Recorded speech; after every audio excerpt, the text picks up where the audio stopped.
माझं नाव देवकुमार सोनवणे. मी मुंबईमध्ये मंत्रालयामध्ये काम करतो. ऍग्रिकल्चर मिनिस्टरचा पीए मी. मला तर सगळ्यांचं आवडलं, सगळ्यांचं बोलणं. तर काही म्हटल्या मी गाडी घेतली, त्यांनी म्हटलं घर घेतलं, त्यांनी सांगितलं विमानात बसलो. आता विमानात जर वाकडं तोंड घालून जर बसलं तर ती एअर होस्टेस कशी बघेल आपल्याकडे. 1.5 महिन्यापूर्वीचा माझा अनुभव. माझं पूर्ण मला पॅरलिस झालं इथून इथपर्यंत.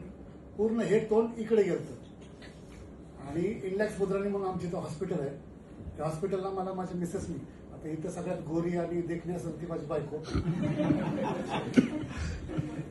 ब्लॅक ड्रेस मधली, तिने मला दवाखान्यात ऍडमिट केलं. पण आमच्या एखाद्या मर्डरमध्ये जे गुन्हेगाराला ट्रीटमेंट देतात ना, ती फिजिओथेरपी मला केली होती.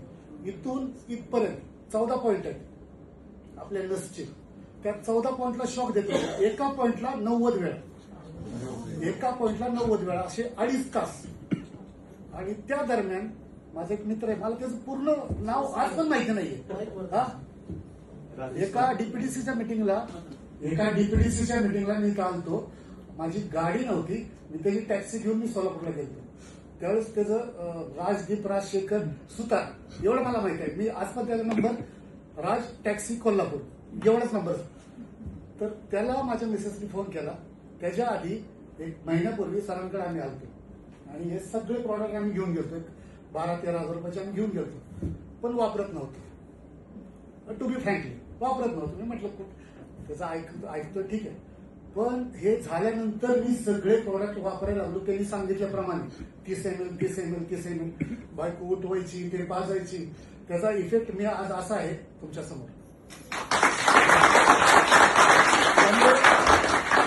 तुमचा अभिमान तर आहेच की कोण विमानात बसले, पण त्या विमानात जाताना जर तोंड वाकडं असलं तर ती एअर होस्टेस काय बनवलं आपल्याला. त्यापेक्षा सरळ सगळ्यात महत्वाचं प्रॉपर्टी म्हणजे हे शरीर आहे. सर विमानात मी 100 वेळा बसलो. माझा मोठेपणा सांगत नाही. विमानात मी 100 वेळा बसलो. माझी मुलगी दुबईला आहे, माझा मुलगा आयटी मध्ये. घरी सगळ्या सुखसुविधा आहेत, पण जर आपलं हे जर चांगलं नसेल ना, काय उपयोग नाही. आयुष्यात कधीही काठीवर येऊ द्यायचं नाही. महान माणसाचं रिटायरमेंट हे फक्त एज मध्ये ते फक्त अंक आहे. लिमिट एंड पर्यंत तुम्ही काम करत राहिलं पाहिजे. आणि मला तुमचा सरांचं तर सर तर एवढं छान लेक्चर देतात ना, म्हणजे पर्सनली मी 2-3 वेळा त्यांना भेटलोय पर्सनली. आणि तो माणूस तर आहेच. तो टॅक्सीत मला बसल्या बसल्या 3-4 तासाचा जो काही रन असेल त्याच्यामध्ये फक्त मला सेफ आहे.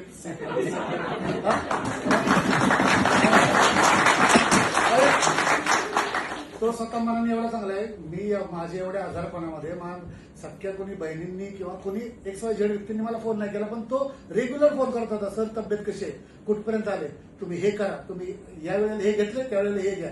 अरे सक्का भाऊ नाही करणार. हे सेफ हेल्थचं तुमचं हे आहे अचिव्हमेंट. आणि सर तर असते सरांकडे मी 2-3 वेळा ऑफिसला आलो. आता मला तर तुम्हाला एक टू बी फ्रँकली सांगतो, तुमच्या बिझनेसमध्ये माझी मिसेस इन्क्लूड होईल, पण मला माझ्या कामाच्या नाही होणार. आतापर्यंत मी 4 वेळा उठलो. मला फील होते की मला 10 फोन येते, मी बाहेर जातोय, बाथरूमला जातोय, आतमध्ये जाऊन बोलतोय, थांबा जरा. पण शेवटी 36,000 CRच्या मिनिस्टरचा मी पी आहे, ज्याचं टार्गेट 36,000 कर्जमाफी झाली. आता 42,782 कोटीची कर्जमाफी झाली. त्या माणसाचा मी पी आहे म्हणजे माझ्यावर किती लोड असेल.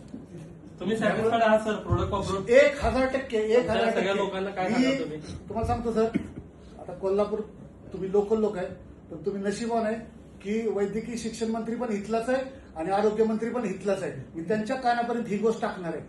एखाद्या डीपीडीसीच्या मिटिंगला ना, कॅबिनेटला मला भेटते, नावेत पण भेटतो, हा विषय टाकणार. त्यांचे ओएसडी, त्यांचे पीए माझे मित्र आहेत सगळे. त्यांच्या कानावर 100% हा विषय टाकणार आहे. आणि आपण हा ना जे व्हिजन केलं ना ते मोठं करू आपण.